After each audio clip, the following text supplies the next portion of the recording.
As we commence a new series today, what we want to look at this morning is a very simple idea, but it's one that I think could be quite profound for us. As we begin this morning, what we just want to perhaps just notice is that when we look at Jesus, when people saw him in the flesh, or nowadays when we read about Jesus or hear stories of Jesus, we see in Jesus a totally new kind of from the heavens kind of life. It's like something brand new and fresh from heaven has come. It's a new way of living, and we see that in Jesus. There was, and there still is, something really refreshing about Jesus, something completely new about the way that he lived. He seemed to bring freedom and freshness to people's lives. And the way he lived his life on earth, we see in him something totally new. A few examples. Ordinary folk, fishermen, tax collectors, everyday ordinary people, they were invited to spend time with Jesus, and when they did, they experienced belonging. They felt connection. They felt like their life had purpose and fulfillment. They experienced a fresh start with him. Some people that Jesus met, they had lifetime experiences of battles with sin or guilt, or they'd been held captive in darkness in their lives, and Jesus freed them. And it wasn't an effort for him. He didn't have to say like these huge, big, long prayers. He didn't have to like grit his teeth. Just by a word, he could free people of sin and evil and the influence of darkness in their lives. And they experienced a new and fresh life beginning in him. There's a story in the Bible of two women that are serving Jesus. One is preparing a meal for Jesus and his followers in a house. The other is sitting at his feet in the place of a disciple. And Jesus says to the woman sitting at his feet, that's a really good place to be. That's a great place to be. That was fresh. That was new. That was radical for Jesus to say that, to encourage her to be in that position of being a disciple, of being a learner, from being that close to him. Jesus removed barriers. He removed the expectations of the day as he affirmed that. He brought peace and freedom to her life. Jesus challenged spiritual authorities. When people put heavy burdens, when spiritual leaders put heavy burdens on people, Jesus' response was to live a simple life, but it was still a life that encapsulated everything that God wanted from his people. Now, Jesus loved God. He loved others. It was a from the heavens, totally new way of living, a fresh kind of life. And you and I are invited to live this kind of life. That's what our series in part is about. How can we be living this better kind of life? It's a life that ordinary people like us, all kinds of people, whether they go to church or not, it's a kind of life that Jesus invites us to live every day, and we can be invited into that life even on this day. It begins now for some of us. It's a kind of life that beckons us, that invites us, that it's looking for us to say, yes, I want that kind of life. In John chapter 4, verse 10, Jesus says this. He says this to a woman at a well. He says, if you knew the gift of God and who it is that asks you for a drink, you would have asked him. He's talking about himself. And he would have given you living water. There's an invitation here from Jesus, isn't there? There's a life on offer here. If you really know me, you would ask for this kind of life. Jesus continues in verse 13 of that same story. He says, everyone who drinks this water, he's referring to a well, everyone who drinks this water that's in this well, they will be thirsty again. But whoever drinks the water I give them will never thirst. Indeed, the water I give them will become in them a spring of water welling up to eternal life. Jesus is offering an invitation, a gift that leads to new life, a new beginning, and it lasts forever. A little bit later in John's account of Jesus' life, he says these words. These are Jesus' words again in chapter 7. Jesus says, whoever believes in me, as Scripture has said, rivers of living water will flow from within them. That's a new kind of life, isn't it? It's not striving. It's not gritting our teeth. It's a life that begins on the inside. It doesn't run out and it bubbles over. On our holidays a couple of weeks ago, we had this little spa out on the back deck. And if you put more than 4 people in the spa at one time, it overflows onto the deck and out into the backyard, and you have to top it up again.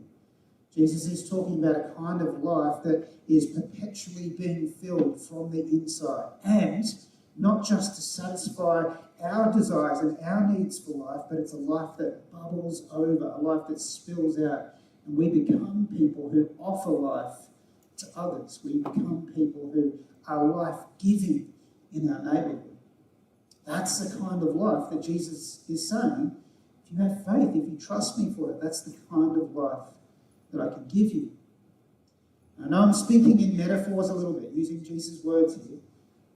I think probably for most of us, we've experienced a glimpse of that. We've seen that, we've heard these words before. Perhaps when we first came to faith, we saw a picture of Jesus that was fresh and new, and we went, yes, that's the life for me.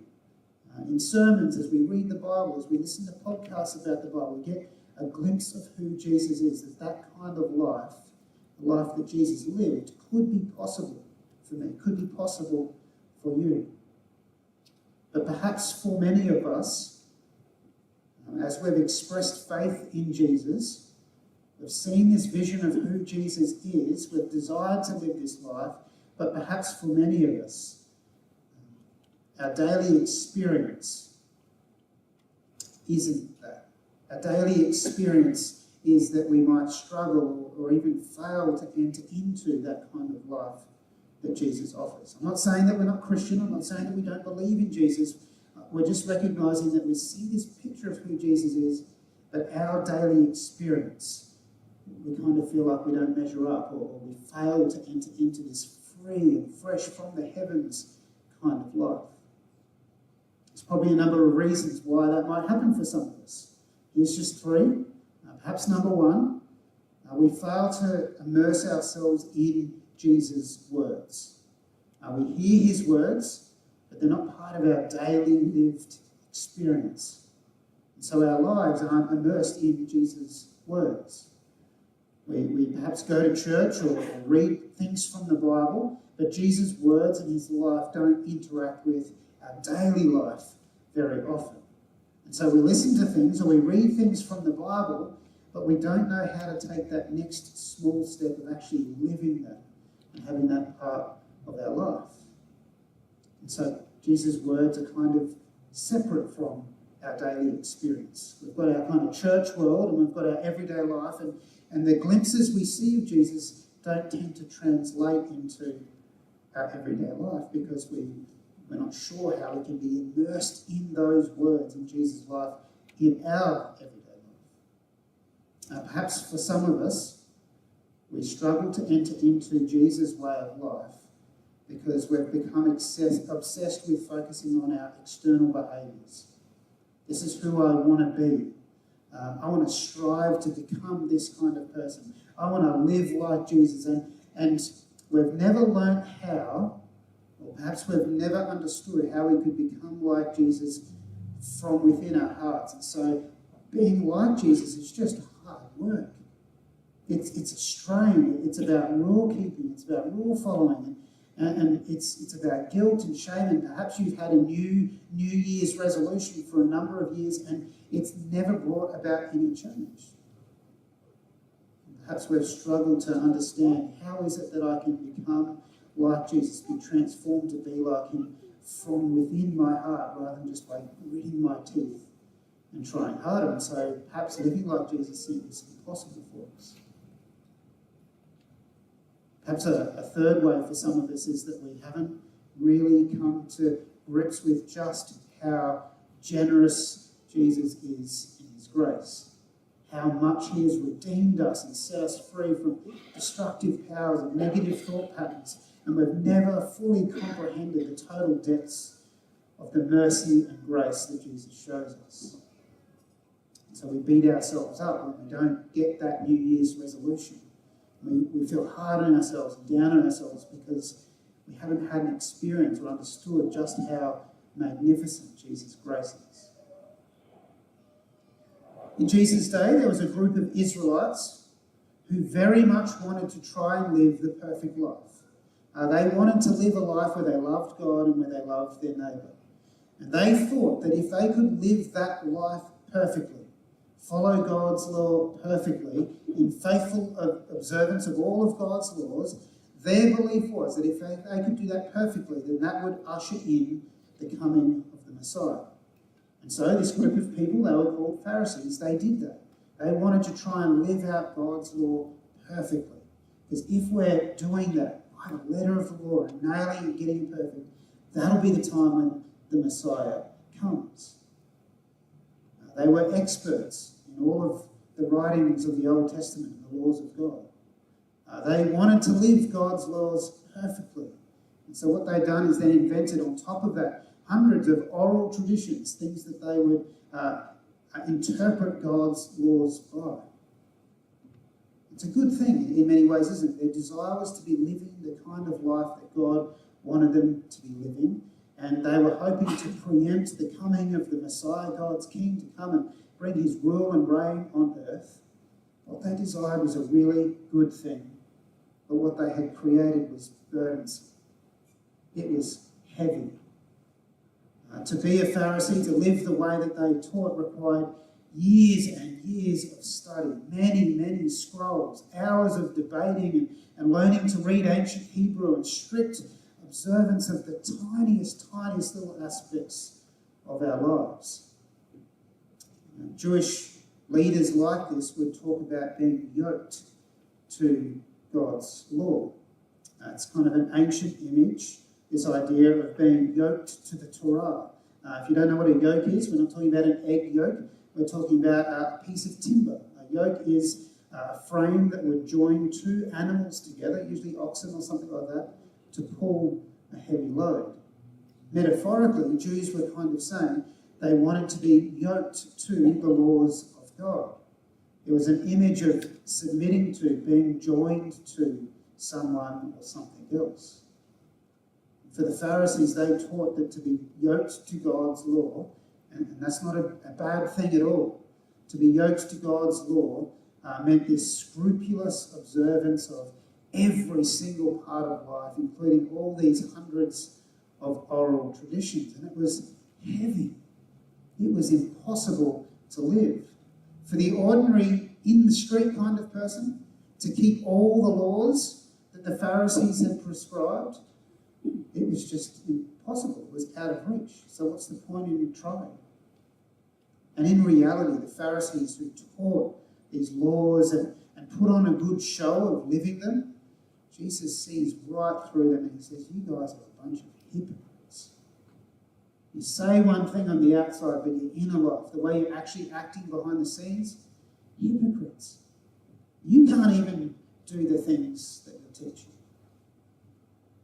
So it felt heavy. It felt like a burden to be yoked to God's law, to live God's way. It felt heavy. And then Jesus appears, the Messiah. He begins living this from the heavens, brand new way of living. And it stands in stark contrast, doesn't it? It's not heavy, it's not burdensome, it's free. It's fresh, it's inviting. His life reveals that the spiritual leaders of the day, they're not approaching God, they're not loving God in the right way. It's a heavy yoke. It's an impossible kind of life. No one can live like that. And so Jesus just cuts through all of that. He invites people to himself, to follow him, to discover this new kind of life. Jesus isn't putting himself at odds with God's law. He's fulfilling them to the brim, right up to the top. He's not throwing them aside, he's living them, but his claim is that his simple way of life is truly loving God and loving others. Jesus is wisdom incarnate. We get to actually see the wisdom of God lived and breathed as we read about Jesus in Scripture. Jesus is a window into this new way of life. We see that it's possible. Jesus' invitation, this way of life that's possible, that we're invited to, that's achievable for you and I, is something that he invites us to step into. These are the really well-known and famous verses that Jesus now invites people into. He says this firstly, all things have been committed to me by my Father. No one knows the Son except the Father, and no one knows the Father except the Son, and those whom the Son chooses to reveal him. Jesus is saying to us this morning, this is what he was saying to his disciples, live like a child. It's not being childish. He means live like he did. Live like a child does with their parent. Just like a kid will learn and grow by playing with and spending time with their parent or their carer, just like being close to your mum or dad shapes who you become. Jesus says, that's how I live. And he reveals that kind of life to us and invites us into that life. There's nothing wrong with reading scrolls and reading books and studying and scholarly debate, all that kind of stuff. Jesus says if you really want to know God, then spend time with him like a child does with their parents. That's what he does. That's how he lives his life. First and foremost, he lives as a child of God, living in God's presence, listening to his Father's voice, learning from God as God is by his side. Jesus says this to everyone that he spoke to. Sinners, even tax collectors. Jesus says to ordinary people like you and I that we can begin living this kind of life just like he did. To approach God like a child would approach their mum or their dad. I was around at Michael and Lexi's house during the week. Hannah's getting dedicated next Sunday, so make sure you come along for that. That'll be an exciting celebration. But throughout my time around at their house, Hannah's been cuddled by Michael and Lexi. And for one time, I was sort of sitting at the table, and Michael was standing up. You know that thing you do with a kid? You just have to shake them all the time and bounce them and just keep them like that. And Hannah was facing outwards. And I think for me, it's because I wear glasses, there's reflections on the glasses. And so she's just smiling, and she's looking, and she's just looking out. And Michael did this thing where he tickled her on the chin and said, talk to Pastor Shane. And she's like only like a matter of weeks old. And he's going, talk to Pastor Shane. And she goes, I'm like, oh, that's the cutest thing I've ever seen. She's only weeks old and her parents are moulding her and shaping her and growing her and transforming her. She doesn't have to read books about it. All she needs to do is be Michael and Lexi's child, held in their arms as they mould her and shape her. That's how we grow. That's how we are shaped. That's how we can begin living the kind of life that we see in Jesus. We go, if I could live like that, the from the heavens kind of life, how could I live like that? And it's so simple this morning. It's not a technical sermon. Jesus is saying, live like a child. Like a child would interact with their parent. That's what he's leading us into, to be God's children, living like Jesus. It's not through religious obligations, it's through intimate and close relationship. Be side by side with Jesus. That's possible. That's made real to us through the Holy Spirit. It's how we enter into a new kind of life, not through gritting our teeth, striving and hard work, but by being like God's child.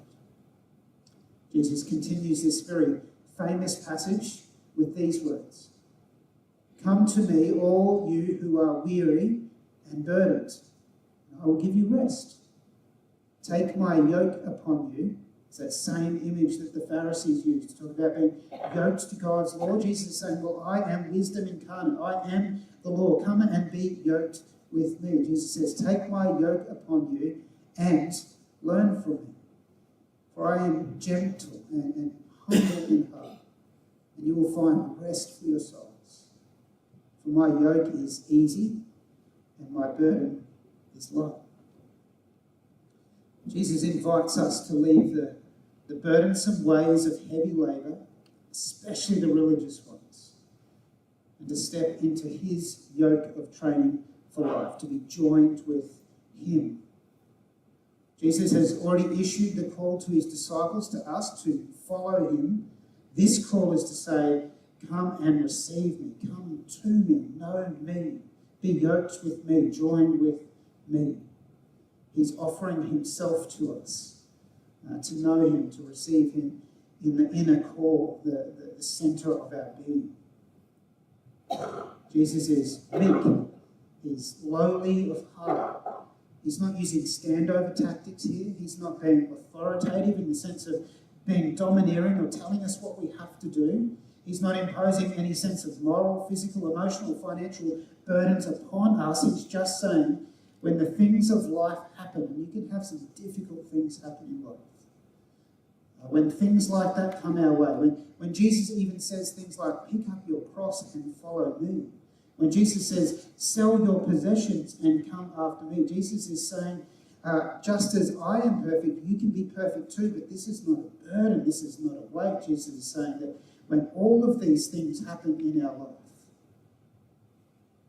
when we are yoked with him, this is a light burden. This is a good journey to be side by side with Jesus.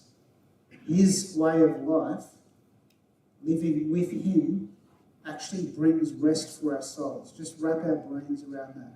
That as we strive and as we work and as we go through life, that when we do it yoked to Jesus, it actually refreshes us and nourishes us and brings rest to who we are in our inner person. That kind of life, Jesus says that's possible. And we say, yes, I want to join with you. I want to be yoked with you.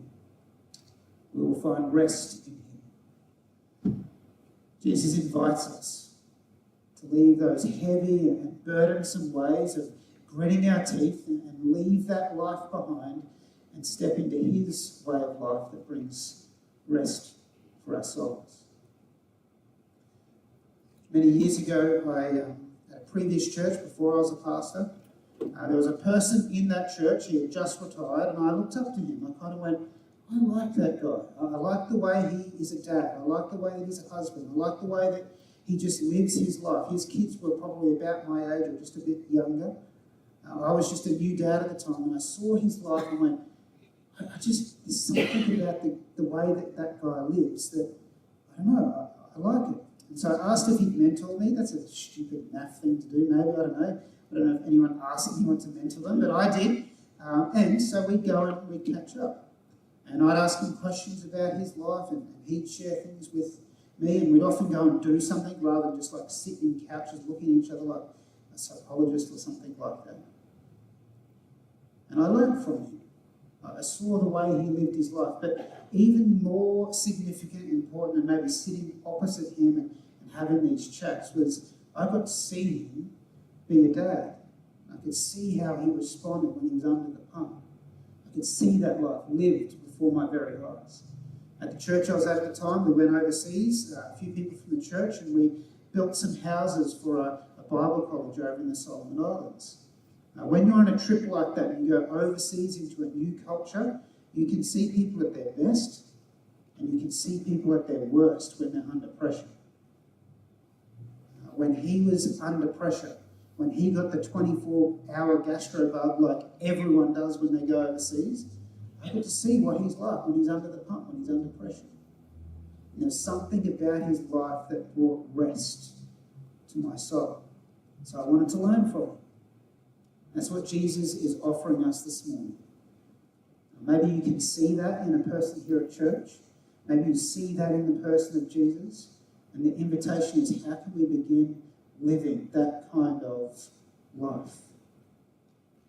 Now, the series we're in at the moment will get much more practical over the next few weeks. We're going to look at how can Jesus actually transform our will? How can he change what I want? How can he change my character, the way I behave? How can he change our relationships? How can he change and transform our neighbourhood in and through us? The very first step, the very simple offering from us this morning, as we say, Jesus, this is our response. We're trying to say, how do I leave that old life behind and begin living the new life. Jesus says there are some simple, straightforward ways that we as Jesus' disciples can, without exception, be transformed into his people. That we can be shaped and moulded to become like Jesus. That we can live like him in the world. That we as a group of people will be kind of like a touch point where people in our neighbourhood will go, that looks like a from out of this world kind of life. How can I live like that? That's Jesus' promise, that we can become those kind of people. We can live that way. And we get super practical about how we do that for ourselves and our families and as a church. But first, the invitation is very, very simple. Be his child and take on his yoke. That's it. It's not a complex sermon this morning, but it's a big decision. It's a big choice for us to make. And I'm not necessarily talking about our first step of faith. Perhaps someone here this morning will take that first step of faith. But for many of us, we've seen a glimpse of Jesus. We've responded to him maybe decades ago and said, yes, Jesus, I believe in you. But even now today, we're being invited to be God's child and to take on Jesus' yoke. If you want anything to be different about your life, if there's anything about your life that you go, I don't like that. That's not a nice thing about who I am. I wish I could change that habit. I wish I could be this new kind of person. Jesus invites us very simply. Be God's child and take on his yoke. We're not going to do any new behaviours. That'll happen in the future. Jesus is just saying, if you want to change, it begins in the core of who you are, from your heart. And so it's a heart decision. We take communion in a moment and say, Jesus, I am God's child and I take on your yoke. That's my choice again this morning. That's a willing decision that you'd like to make. So as the team comes back up now, they're going to lead us in a new song.